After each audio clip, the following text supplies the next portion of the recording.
KBS 한민족 방송을 사랑해 주시는 동포 여러분, 안녕하셨습니까? 보고 싶은 얼굴, 그리운 목소리, 이소연입니다. 동포 여러분, 강효삼 시인 알고 계시죠? 작은 거인으로 불리웠던 강효삼 시인은 리삼월 한춘 시인과 함께 중국 동북 삼성 시단의 삼두마차로 불리던 분이었습니다. 동포들의 존경과 사랑을 한 몸에 받으셨는데요. 저희 보고 싶은 얼굴 그리운 목소리와도 아주 인연이 깊으신 분입니다. KBS 한민족 체험수기에서 대상을 받기도 하셨고 대상 시상식에서 말한 수상소감이 많은 동포들에게 큰 울림을 주기도 했습니다. 그랬던 그가 지난달 중순에 우리 곁을 떠났다는 안타까운 소식입니다. 그는 하늘의 별이 돼서 우리 곁을 떠났지만은 강효삼 시인 그리고 그의 작품은 우리 동포들에게 영원히 큰 별로 기억이 될 겁니다. 자, 오늘 첫 곡 이문세 노래 준비했습니다. 하늘의 별이 돼요.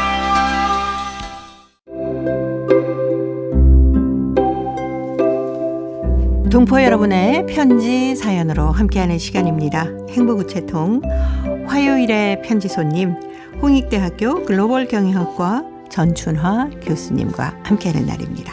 어서 오십시오. 안녕하세요. 전춘화 교수님도 아마 강효삼 시인은 귀에 익은 이름이 아닐까 싶어요. 네, 맞습니다. 강효삼 시인은 중국에서 말하자면 작은 거인이다. 네네. 이렇게 잘 알려져 있잖아요. 키는 작고 체구가 굉장히 여위지만 네. 편에는 그 글이나 시나 굉장히 많은 감동을 주어서 가지고 많은 분들이 잘 알고 있죠. 네. 작은 거인이신 강효삼 시인. 살아오신 삶도 참 파란만장하셨다고 그래요. 네. 내용을 보니까 이분이 어떻게 보면 사실 선비잖아요. 네. 선비인데 네. 인생 자체가 파란만장하더라고요. 죽음을 2번이나 겪어서 기적으로 살아난 명이 긴 사람이다. 이렇게 얘기를 네. 하십니다. 네, 안타깝게도 올해에 7월 12일에 이제 82세 네네. 나이로 이제 별세하셨잖아요. 그래서 많은 사람들이 어떻게 보면 좀 안타까우면서도 그렇죠. 또 그 사람 시를 보면서 네. 추모를 하고 있다. 이렇게 생각하면 됩니다. 네. 자, 이렇게 어려운 가운데서도 정말 꾸준히 글을 쓰시면서 시뿐만이 아니라 아주 다양한 분야의 글을 쓰셨다면서요? 네.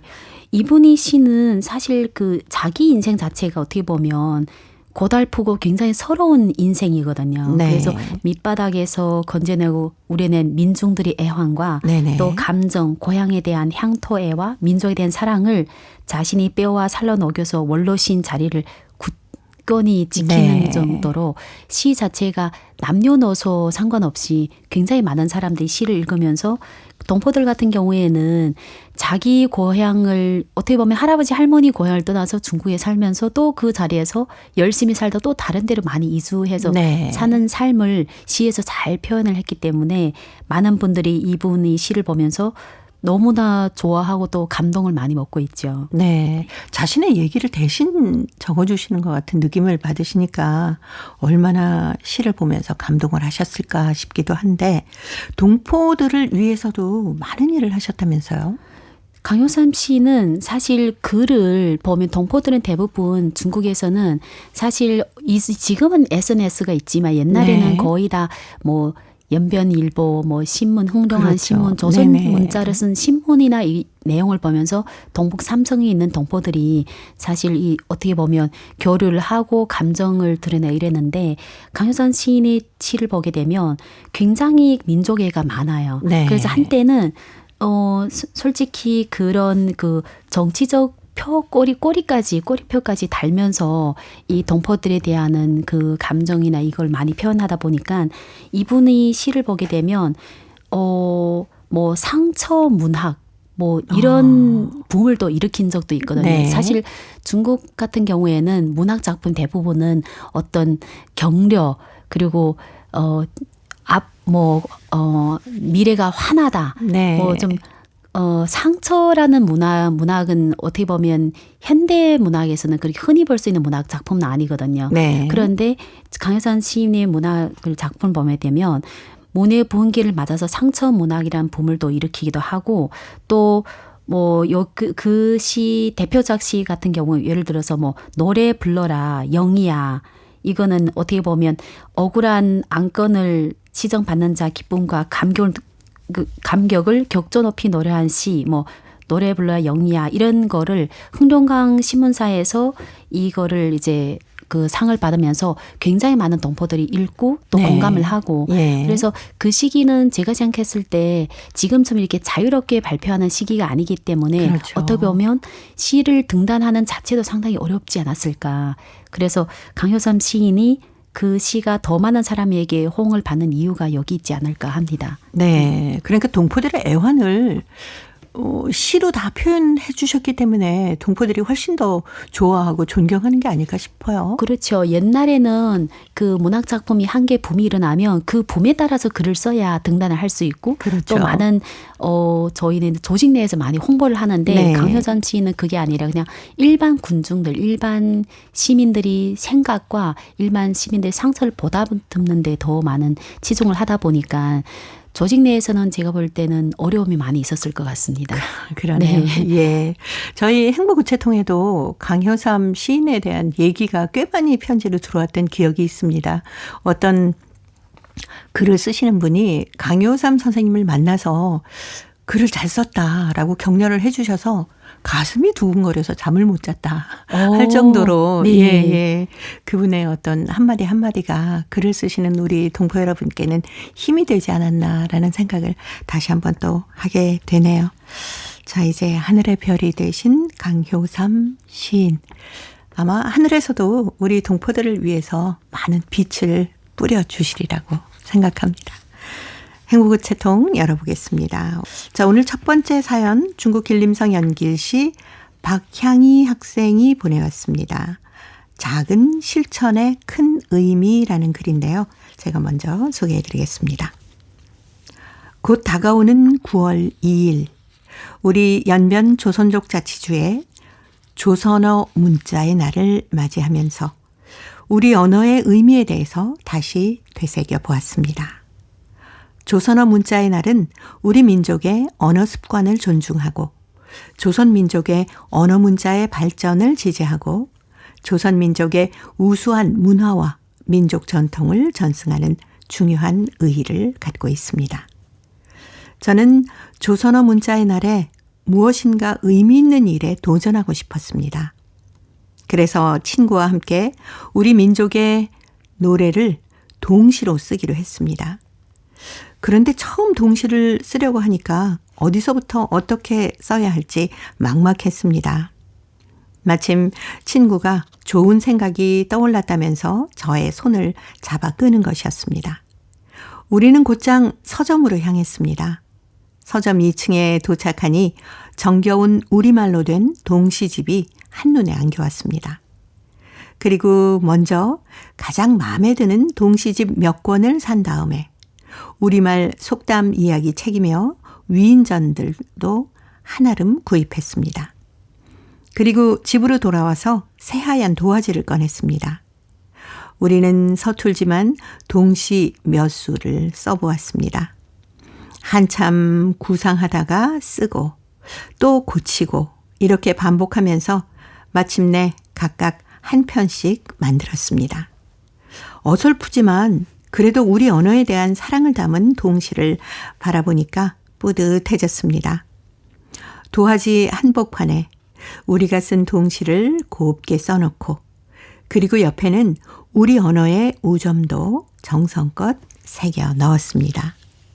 우리 언어를 사랑하자는 구절도 잊지 않고 큼직하게 보충했더랬습니다. 그 다음에 우리는 사람들로 붐비는 광장으로 갔습니다. 가장 유표하게 눈에 띄는 광장 벽볼 안에 붙여놓기로 했습니다.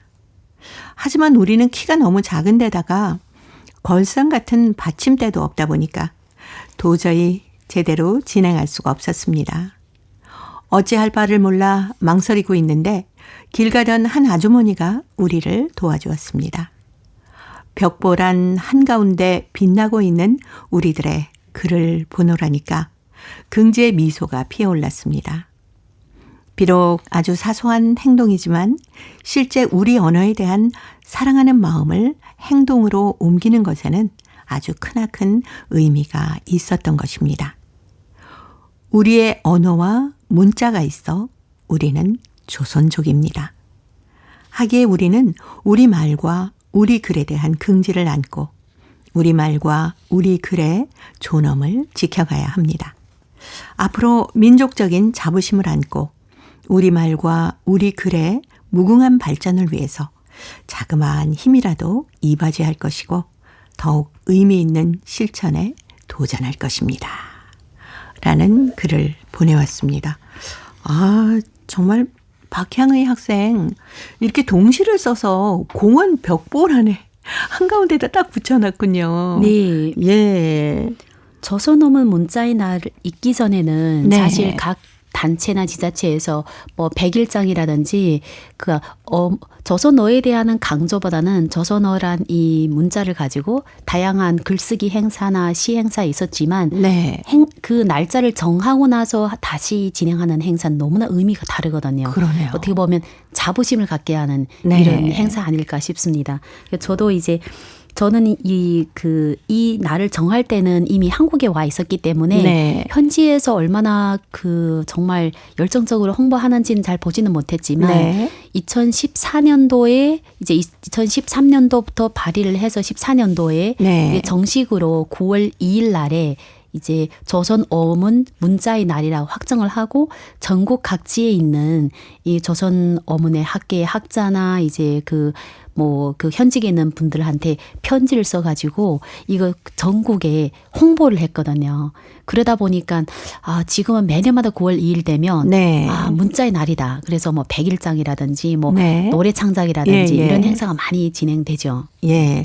어쩌면 이제 연변 조선족 자치주의 한글날 같은 그런 의미겠죠. 맞습니다. 네. 예. 한글날 되면 우리가 여기서 한국에서는 이제 다양하게 세종대왕 한글을 창작을 하고 네. 전 세계적으로 어떻게 보면 이 쉬운 글자잖아요. 이거를 홍보하는 것처럼 연변 전족 자치주에도 주로 이제 주에서 보통 많이 행사를 하죠. 네. 그리고 다른 지역에는 행사보다는 참여를 많이 하는 것 같습니다. 네.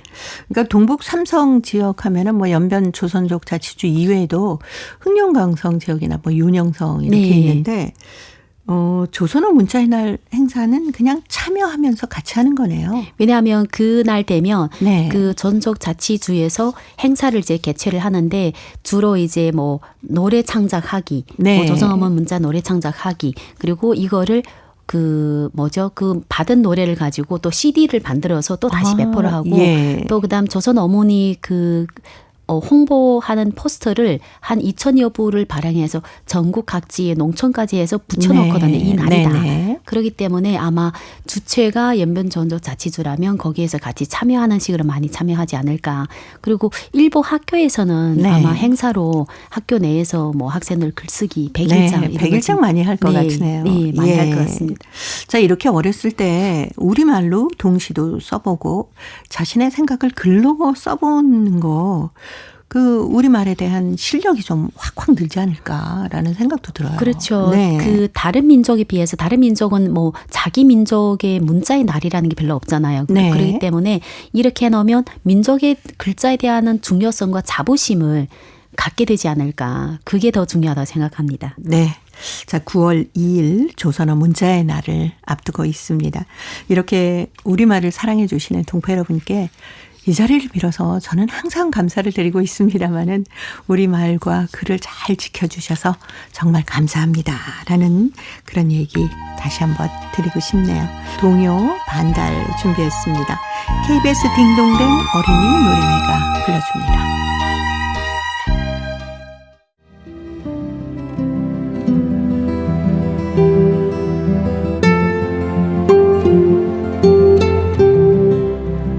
동포 여러분의 따뜻한 사연으로 아름다운 추억을 만들어 드립니다.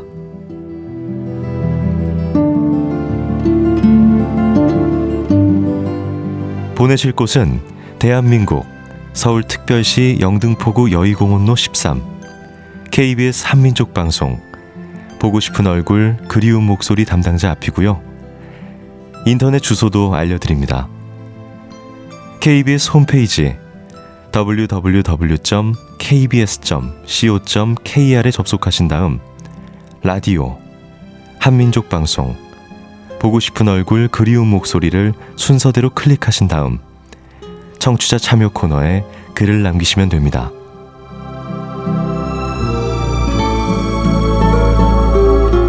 정다운 이야기와 아름다운 음악이 있는 보고 싶은 얼굴 그리운 목소리 동포 여러분과 늘 함께하겠습니다. 화요일의 행복우체통 홍익대학교 글로벌경영학과 전춘아 교수님과 함께하고 있습니다. 자, 오늘 두 번째 사연 흥룡강성 할빈시 한영남 씨가 보내오셨습니다. 나의 경상도 어머니라는 글인데요. 전춘아 교수님이 소개합니다. 경상도 금호동에 태어나신 어머니. 14살 새색시로 동불사에 시집왔죠. 키 작아도 살이 밝은 오형제의 맏며느리 정신밥 이고서 고개에 넘었지요. 아, 어머니, 나의 어머니, 나의 경상도 어머니. 한평생을 땅과 들에 바친 나의 경상도 어머니. 이미 우리와 유명을 달리한 김성삼 가수가 불러 수많은 청중들을 울렸던 노래 경상도 어머니이다. 이 노래를 연변에서 처음 들었을 때 괜찮은데? 연변 사람들 이렇게 노래 만들 줄 아는구나 하는 정도였다.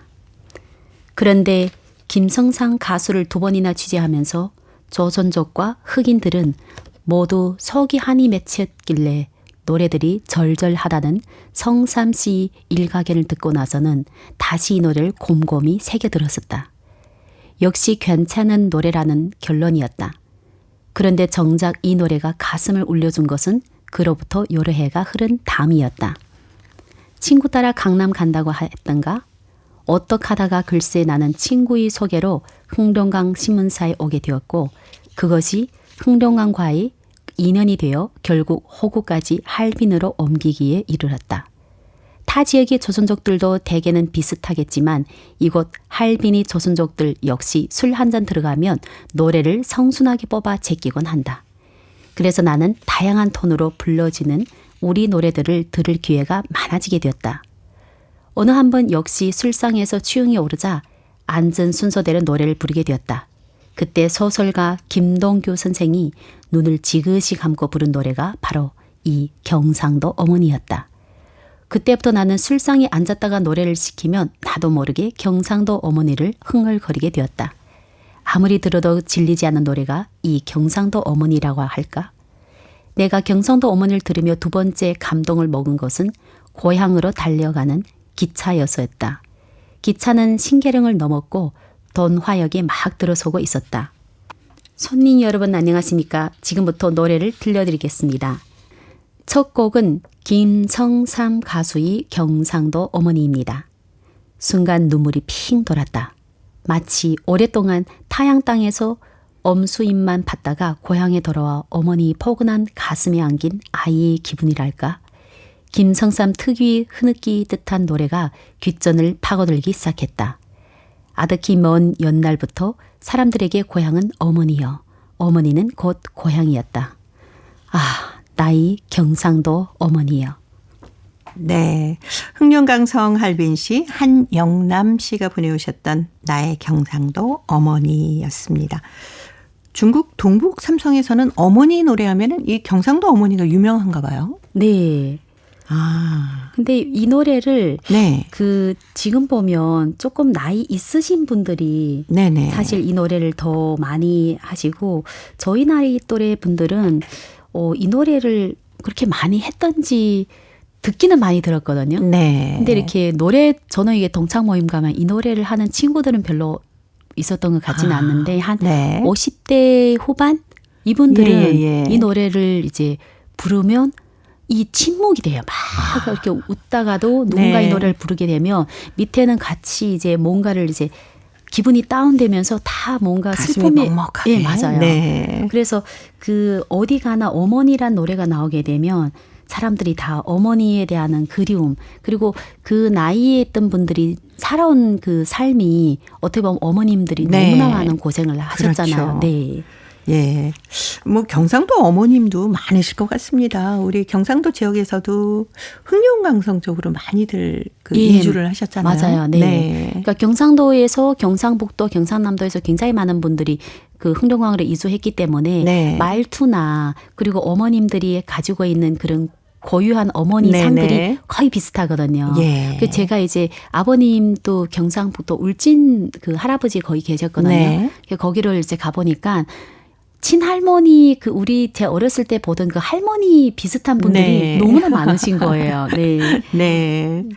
그래서 아마 많은 분들이 경상도 어머니를 그 들으실 때마다 이제 혹시 돌아가셨거나 생존에 계셔도 어머니를 찾아가는 고향길에는 훨씬 더 많이 모정을 생각하지 않을까 싶어요. 그렇죠. 예. 그리고 제가 기억에 이전에 소품 하나 보는데 네. 옆에 분도 그분이 한국 분이 경상도 분이었거든요. 네. 소품 보다가 나도 막 눈물 나고 참는데 옆에 분이 너무 소리 내면 엉엉 우니까 네. 그분은 어머니가 돌아가셨어요. 근데 저는 이제 어머님 중국에 계시니까 나도 모르게 그 춘절에 그 소품 보면서 막 같이 울었던 그렇죠. 생각이 나거든요. 예. 네. 부모님에 대한 노래는 사실 언제 들어도 가슴이 뭉클하고 감동으로 다가오지 않습니까? 맞습니다. 지금 사실 우리가 어머니만 얘기하는데 또 아버님 노래도 있잖아요. 네네. 노래만 들어도 시작하면 그 제목만 보고도 벌써 이제 가슴이 네. 뭉클하죠. 그래서 부모님 계실 때 잘 해드려야 되는데 이제 꼭 지나고 나면 아쉬움이 많습니다. 그렇습니다.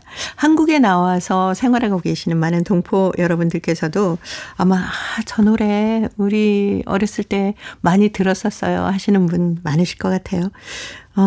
어머니 생각하시면서 이 노래 한번 들어보십시오. 대한민국에서는 어머니에 대한 노래가 굉장히 많습니다만은 이 노래 들으면 정말 어머니의 따뜻한 품이 그리워집니다. 나훈아의 홍시 들으면서 홍익대 글로벌 경영학과 전춘환 교수님과는 또 다음 주에 뵙겠습니다. 고맙습니다. 감사합니다.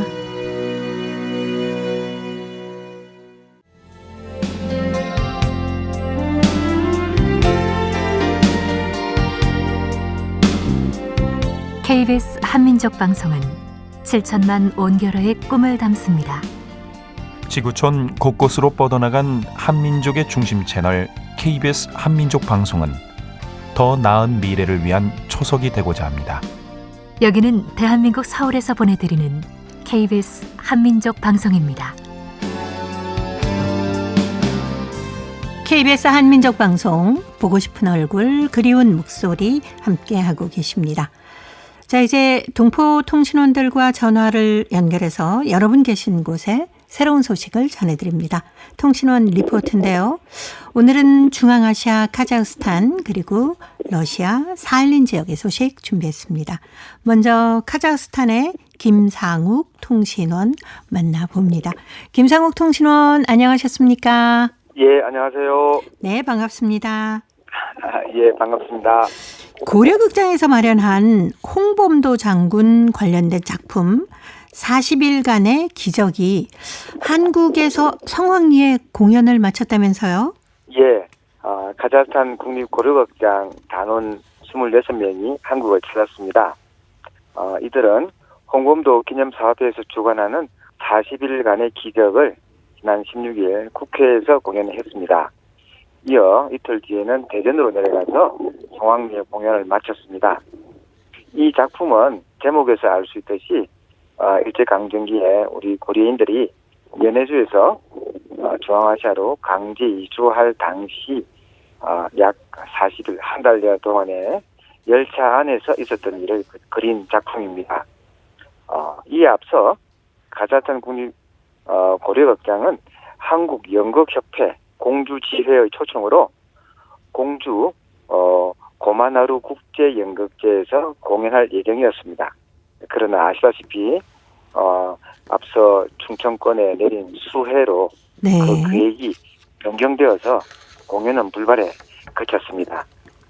그러나 한국과 우리 카자흐스탄 양측, 그러니까 오태근 고만하루 국제연극제 집행위원장, 또 서경호 대회장, 유승희 사무국장과 고려극장의 예술감독 리 류보피 아부스나, 그리고 극장장 김엘레나 등 약 40여 명이 참석한 가운데 공주 한옥마을에서 신교 시간을 갖고 우호 교류에 관해서 논의를 했습니다. 네. 고려극장의 이 류보피 예술감독은요, 공주 연극협회의 환대의 진심으로 감사한다면서 체류한 동안 가족처럼 작품 활동을 지원해줘서 고맙고 앞으로도 카자흐스탄과 좋은 인연을 계속 이어나가길 바란다라고 화답을 했습니다. 네.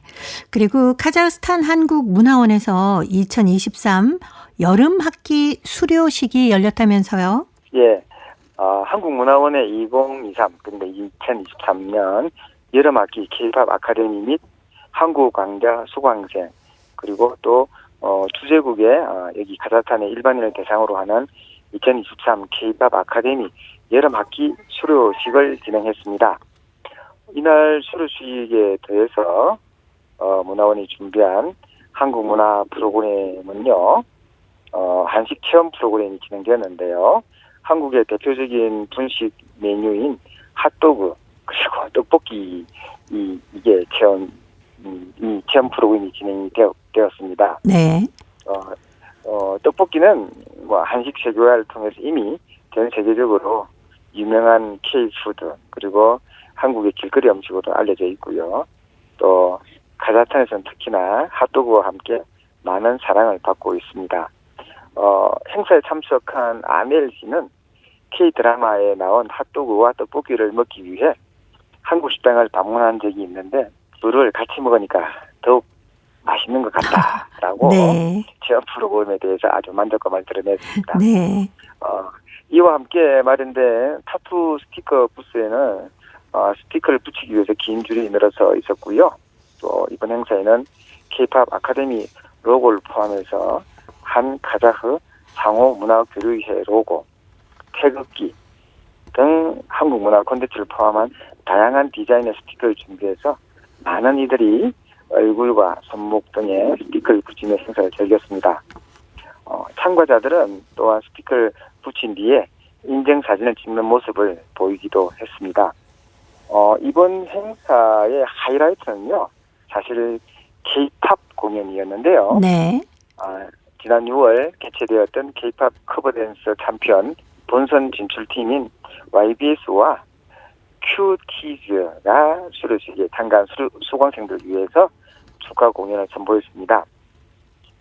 이들은 각각 AC의 페이보릿 보이스와 뉴진스의 EPA를 선보이며 객석으로부터 뜨거운 호응을 얻었습니다. 여름학기 동안 땀 흘리며 연습한 수강생들은 화려한 안무와 멋진 화음을 뽐내며 무대를 아주 그냥 압도를 했습니다.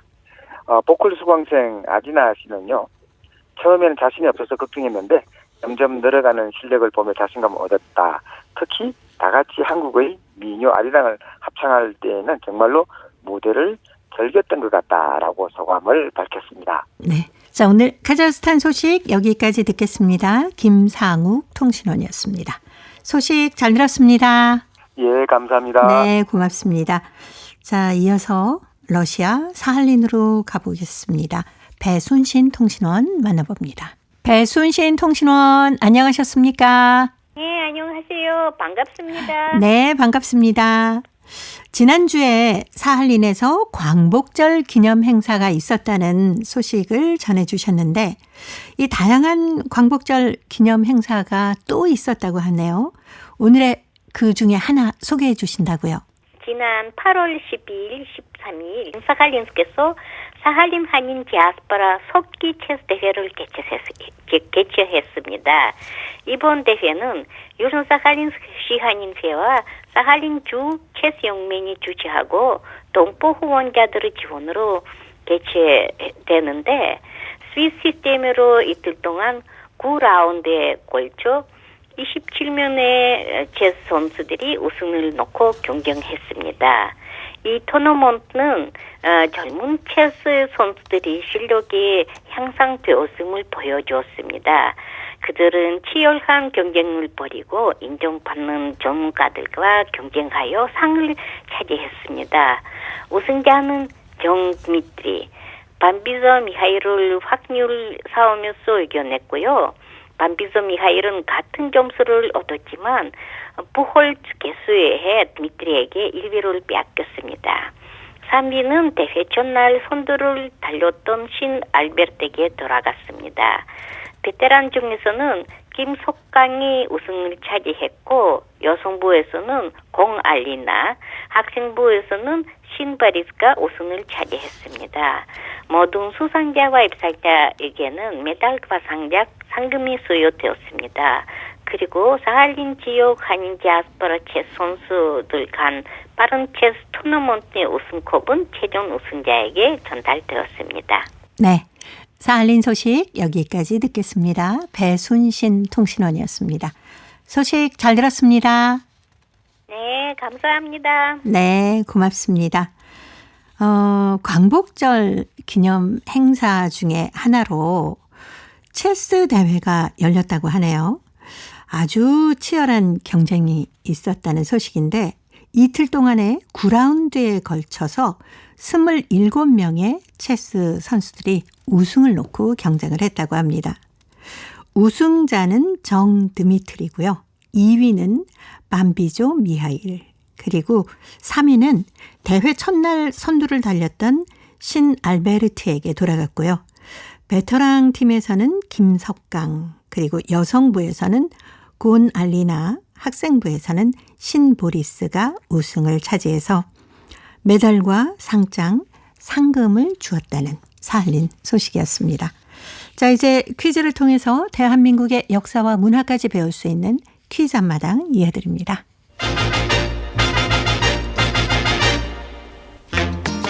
동포 여러분과 퀴즈로 하나 되는 시간. 퀴즈 한마당. 아유, 왜 이렇게 안 되는 거야 이거? 아유 더워. 아유 아재. 왔는가? 아유 날도 더운데 밭에서 뭐 한대요? 보면 몰라, 고구마 캐고 있잖아. 형님은 어디 가고 혼자 그러고 있은데요. 뭐 오늘 뭐 장날이라나 뭐라나 해서 장에 갔어. 왜 이렇게 안 깨지는 거야? 그러고 보니 오늘이 장날이네요. 근데 아재는 왜 고구마를 손으로 깬대요? 그럼 고구마를 손으로 캐지 뭘로 캐? 아이고 서울 아재가 일머리가 없어도 너무 없네요. 나 참, 내가 일머리가 없다니. 내가 이래봬도 귀농 3년 차요. 응? 3년이나 되면 뭐해요? 고구마 하나 지대로 못 캐는데. 할 일도 없나 와가지고 괜히 잔소리 찍찍하고. 잘만 캐고 있구만. 왜 자꾸 못 캔대? 봐봐. 이렇게 해가지고 이 실한 거. 아이고 답답해. 아이고 답답해. 진짜 뭐가 그렇게 답답하다는 거야? 이리 나와봐요. 나가 시범을 보여줄 테니까. 해봐 한번. 얼마나 잘하는지 직접 한번 해봐 그럼. 자, 잘 봐요. 보고 있어.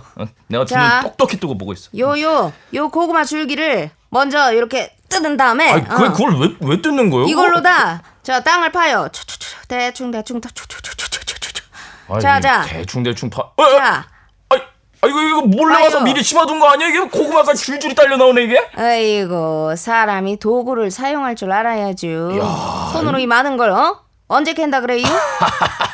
내 이 방법이 있는 걸 3년을 몰랐네 내가. 자 이제 나가 방법을 알려줬으니까 싸게 깨요. 그래. 자. 근데 그걸 가져가면 어떡해? 아니 내 걸 내가 가져가는데 뭐가 잘못됐슈? 그런 게 아니라 그거 한 자루 빌려주고 가. 나 그 집에 갔다 오려면 한참 걸려서 그래. 맨입으로는 안 되겠는데요. 아이고 참 진짜 공짜 줘야고 대머리 돼. 내가 나중에 막걸리 한 잔 살게. 그거 좀 빌려주고 가. 그럼 빌려드려야죠. 그래. 이거 다 써요 다. 이거 그냥 저짝 것도 다 쓰고 한 보따리 그냥 다 써요 다. 여기 다 써요. 두부김치도 사줄게 내가. 저기 막걸리요. 귀농한 서울 아저씨가 고구마를 손으로 캐는 걸 보고 지나가던 동네 아줌마가 이걸 써서 캐는 걸 직접 보여주기까지 하네요. 그리고 이것도 빌려주고요. 이것은 김을 매거나 감자나 고구마 같은 것을 캘 때 쓰는 쇠로 만든 농기구를 말합니다. 끝은 뾰족하고 위는 되게 넓적한 삼각형으로 되어 있는데 목을 가늘게 휘어 구부린 뒤에 둥근 나무자루에 박아서 사용합니다.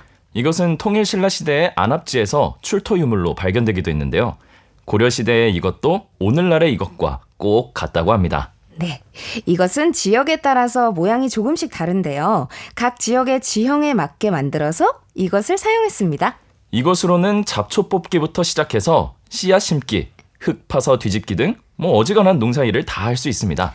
백중 풍습 중 하나로 이것 거리가 있는데요. 여름 농사가 거의 끝난 백중에 농기구를 깨끗이 씻어두는 일을 말하는데요. 네, 밭일이나 논일에서 더 이상 필요 없게 된 이것을 씻어서 내년을 위해 걸어둔다는 비유적인 의미가 담겨 있습니다. 자, 여기서 문제 나갑니다. 한국의 전통 농기구입니다. 이것을 김을 매거나 감자나 고구마를 캐기도 하고요. 땅을 파거나 풀을 뽑기도 하는데요. 이것은 무엇일까요? 네, 보기 드립니다. 1번 도레미 솔솔 솔솔 2번 우미 3번 호미. 정답을 보내주신 분 가운데 일주일에 한 분 추첨해서 소정의 상금이나 상품을 보내드립니다. 퀴즈 한마당, 지금까지 성우 이현주, 최현지였습니다. 감사합니다.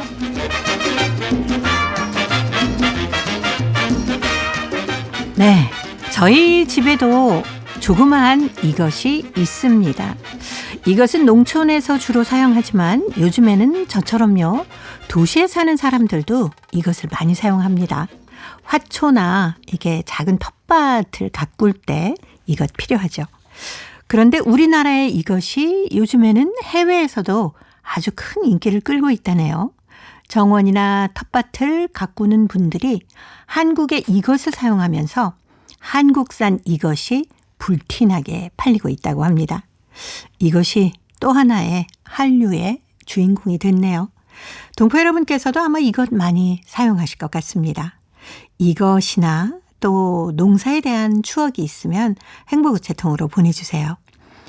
정답은 KBS 홈페이지에 접속하신 다음에 라디오 한민족 방송 보고 싶은 얼굴 그리운 목소리를 순서대로 누르시면 청취자 참여란이 있습니다. 여기에 정답도 적어주시고 행복우체통의 사연도 많이 보내주시기 바랍니다.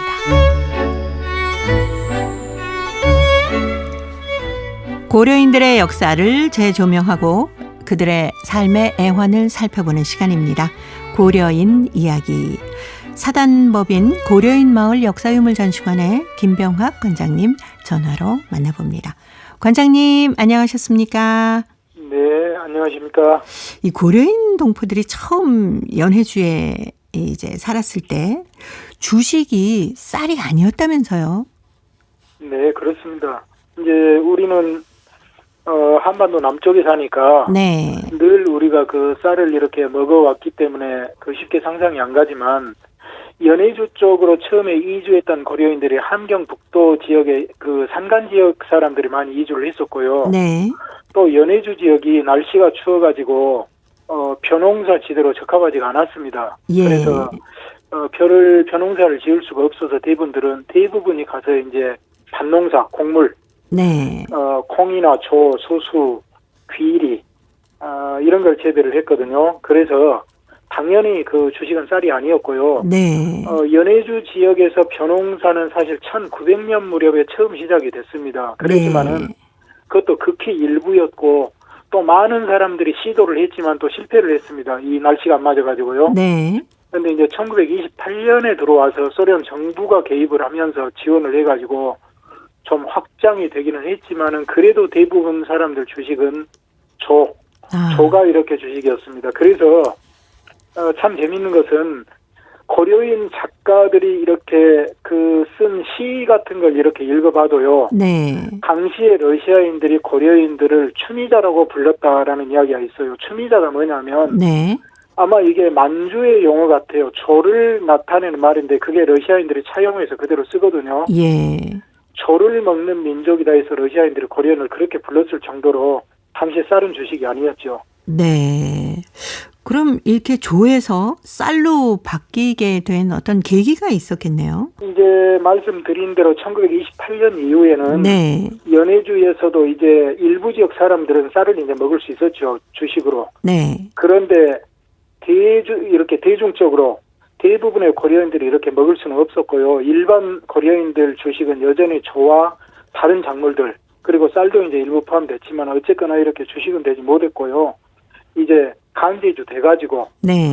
돼서도 초기에는 이렇게 조나 다른 작물이었는데 김만삼 제가 노동용 말씀을 드렸지만 네. 김만삼이 벼재배에 크게 성공하고 김만삼식 영농법이 널리 확산되면서 다른 지역의 고려인들도 그 영농법을 배워가지고 다 성공을 하고 이렇게 하면서 벼재배지가 굉장히 늘었습니다. 중앙아시아, 카자흐스탄과 우즈베키스탄에서. 네. 그러면서 1940년대 이후에 이제 점차 식탁이 바뀌어가지고 이제 40년대 중반에는 이미 식탁이 쌀로 네. 주식이 바뀌었습니다. 예.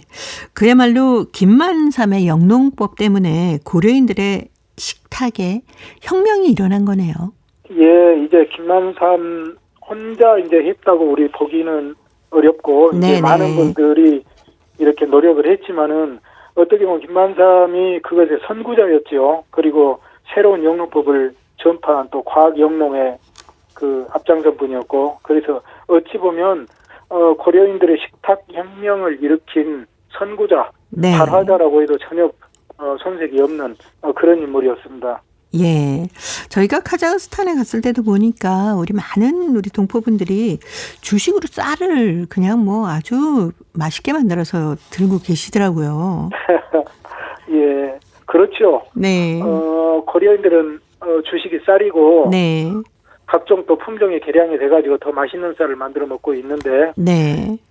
고려인들 어디를 가봐도 일부는 이제 사정이 어려운 분은 안 그러겠지만은 중앙아시아 같은 데 보면은 쌀을 쉽게 구할 수 있기 때문에 고려인들이 예전에도 1960년대, 70년대, 80년대도 대부분이 무슨 일이 있어도 하루에 한 끼 정도는 반드시 네. 밥을 먹었습니다. 아침은 이제 일찍 출근해야 되고 이런 여러 가지 때문에 간편화돼서 러시아식의 어떤 빵 이렇게 먹는 경우들이 있지만은 그래도 네. 거기에 단순 빵보다는 반드시 된장과 같이 먹었고요. 네네. 점심 때는 직장에서 일하다 보니까 이렇게 벼 재배하는 이런 집단 농장 같은 데가 아니면은 이런 도시의 직장에서는 그 쌀을 먹기가 좀 어려웠죠. 네. 그렇지만은 집에 돌아가면 저녁에는 반드시 쌀밥과 김치로 네. 이렇게 먹었습니다. 고려인들이. 예.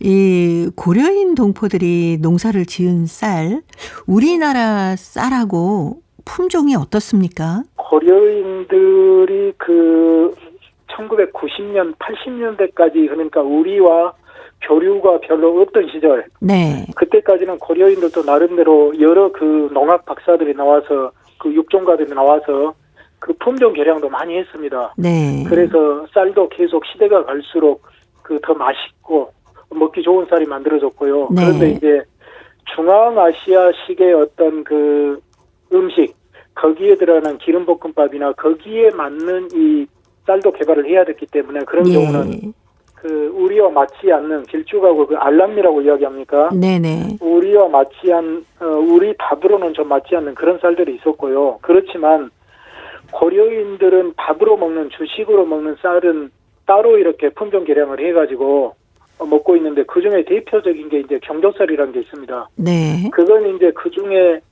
벼농사의 선구자 중 한 사람이 박경조라는 분이 있는데 이분이 연해주에서 올 때 벼를 가지고 와서 개량을 한 건데 우리의 일반미와 비슷해가지고 네. 밥이 찰지고 맛있습니다. 그래서 예.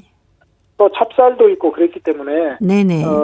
쌀이 별로 맛이 없으면 찹쌀을 섞어가지고 나름대로 찰지게 이렇게 먹으면서 품종 개량에 앞장서서 나름대로 이렇게 발전을 시켜왔습니다. 네.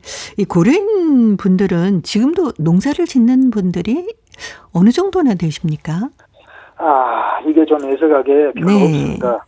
고려인들이 스탈린 사후에 1960년대 되면서 대거 도시로 이주하게 되죠. 예. 도시로 이주하게 된 이유가 고려인들이 자식 교육의 그 열심이었죠. 그래서 자식만큼은 더 나은 교육을 받아서 이제는 육체노동을 피하고 좀 더 이렇게 다른 그 인텔리적인 활동을 했으면 했다는 바람으로 교육에 집중하고 이러다 보니까 도시로 이주를 많이 하면서 네.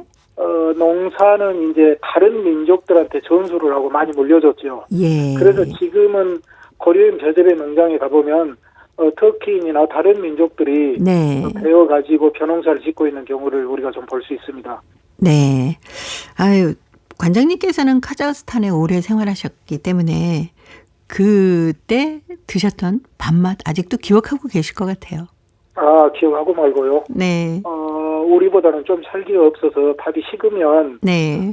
좀 이렇게 굳어버린 경향은 있지만은 예. 그곳에 있는 그 밥과 물을 말아 먹으면서 또 된장도 옛날식 된장에 네. 고추를 찍어 먹던 그 기억이 지금 제게도 생생합니다. 네. 자, 오늘 고려인 이야기는 고려인들의 쌀 문화에 대한 얘기 살펴봤습니다. 오늘도 사단법인 고려인 마을 역사유물전시관의 김병학 관장님이었습니다. 다음 주에 또 뵙겠습니다. 네, 감사합니다. 네, 고맙습니다. 현숙의 모벼 쌀밥 들으면서 저도 인사드리겠습니다. 함께해 주신 분과 여러분 고맙습니다.